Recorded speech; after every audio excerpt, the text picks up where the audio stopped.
ہمیں ڈائریکٹ جو ہے یہ حکم سب لوگوں کو یاد ہوتا ہے، الرجال قوامون علی النساء، کہ جو مرد ہیں وہ عورتوں کے اوپر قوام ہیں، ان کے اوپر نگران ہیں، اور اس سے لوگ کہتے ہیں مرد جو ہے ان کو اللہ تعالیٰ نے فضیلت عطا کی ہے. لیکن اللہ تعالیٰ نے یہ بات ڈائریکٹلی اس طرح نہیں فرمائی، اس سے پیچھے ایک تمہید ہے. تمہید یہ ہے کہ وَلَا تَتَمَنَّوْا مَا فَضَّلَ اللَّهُ بِهِ بَعْضَكُمْ عَلَىٰ بَعْضٍ. اللہ تعالیٰ نے جو ایک دوسرے پر فضیلتیں فطری طور پر دے دی ہیں، یہ خواہش نہ کیا کرو کہ وہ فضیلت جو اس کو دی ہوئی ہے کاش اللہ مجھے دے دیتا. ایک فضیلت اللہ نے اس کو دی ہے، ایک آپ کو دی ہے. ہر شخص کو اللہ تعالیٰ نے کوئی نہ کوئی فضیلت عطا کی ہوتی ہے. کسی کو اللہ تعالیٰ نے زبان و بیان عطا کیا ہے تو کسی دوسرے کو عقل اچھی دی ہوئی ہے. کسی کو اللہ نے کوئی خوبی دی ہے، کسی کو کوئی خوبی دی ہے. تو یہ کہنا کہ مجھے وہ خوبی مل جائے، نہیں. جو خوبی اللہ تعالیٰ نے دی ہے وہ آپ کا امتحان ہے، جو اس کو دی ہے وہ اس کا امتحان. سادہ سی بات.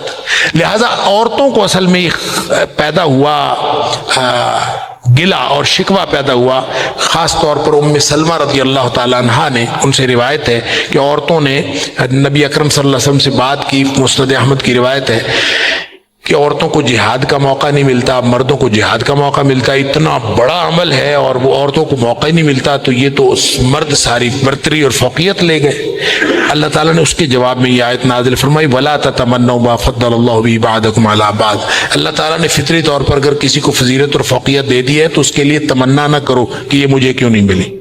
اللہ تعالیٰ نے مردوں کو اگر جہاد کے لیے بھیجا ہے تو جو کام عورتوں کے ذمے لگائے ہیں وہ بھی تو مردوں کے ذمے نہیں لگائے نا. بعض کاموں میں مردوں کو فضیلت ہے، بعض میں عورتوں کو فضیلت ہے. اللہ اکبر.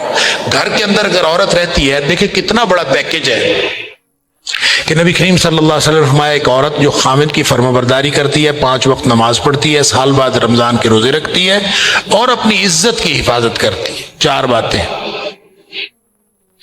نماز، سال بعد روزے، عزت کی حفاظت اور خامد کی فرما برداری. فرمایا واجبت لہ الجنہ، اس کے لیے جنت واجب ہو گئی. یہ اتنا بڑا پیکج مرد کے لیے تو کوئی نہیں. مرد تو سارے اپنے کام کرتے پھرتے ہیں ساری زندگی، لیکن کوئی پیکج ایسا نہیں. اب مرد بیٹھ کے سوچنا شروع کر دیں جناب کہ ہمارے لیے یہ پیکج کیوں نہیں ہے.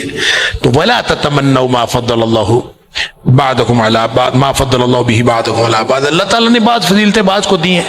ہاں اب ذرا اس کانٹیکسٹ میں آپ پڑھیں اس کو. الرجال قوامون علی النساء. جو مرد ہیں وہ عورتوں کے اوپر قوام ہیں، نگران ہیں. اب وہ فضیلت نہیں ہے، یہ دراصل ایک ذمہ داری ہے. ایک دائرہ کار مردوں کا ہے، ایک دائرہ کار عورتوں کا ہے.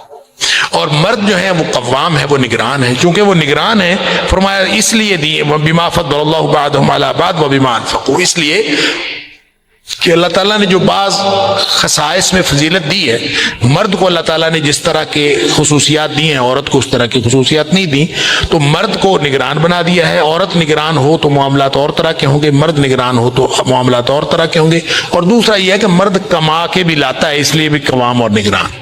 اور حدیث میں آتا ہے کلکم راع وکلکم مسئول عن رعیتہ، تم میں سے ہر شخص جو ہے وہ نگہبان ہے اور اس کی راج دہانی کے بارے میں اس سے سوال کیا جائے گا.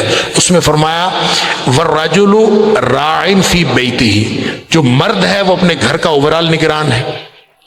اور عورت کے بارے میں فرمایا والمرأۃ راعیۃ فی بیت زوجہا، جو عورت ہے وہ اپنے مرد کے، اپنے شوہر کے گھر کی ملکہ ہے، یعنی گھر کے اندر اس کا دائرہ کار. ابھی ایک اس کا دائرہ کار ہے، اس کا دائرہ کار ہے. تو دائرہ کار الگ الگ ہونے کا مطلب یہ ہرگز نہیں ہے کہ ان کو وہ فضیلتیں حاصل نہیں ہو سکتی. اپنے اپنے دائرہ کار میں نیکی کر کے للرجال نصیب مما اکتسبوا وللنساء نصیب مما اکتسبنا، اپنے اپنے دائرہ کار میں محنت کر کے وہ بھی فضیلت حاصل کر سکتی ہے اور اپنے اپنے دائرہ کار میں محنت کر کے وہ بھی فضیلت حاصل کر سکتا ہے. لہٰذا اللہ تعالیٰ نے کھلا میدان رکھا ہے. کوئی اس کے اندر ایسی بات نہیں ہے کہ کسی ایک کو فضیلت ہے اور دوسرے کو نہیں.